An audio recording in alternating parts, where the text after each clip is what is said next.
あ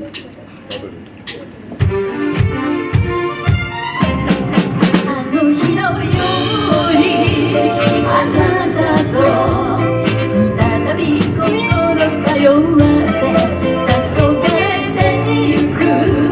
この道一緒に歩きたいの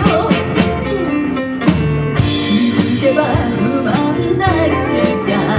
増え続けてるダイヤに三大的な眺めで今夜のため息ああ笑い声があるようにあるいは痛みが次の家路に向かうあなたが迷わずに帰れるように私は今日も窓辺で二人ともしながってる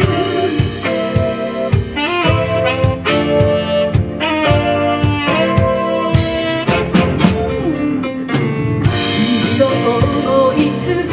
った小さなこの日記は涙の数以上の喜びを知っているから胸の中で座り込む寂しさなんかに負けない少しずつほら二人の人生が触れ始める夢も波乱もやがては難しい思い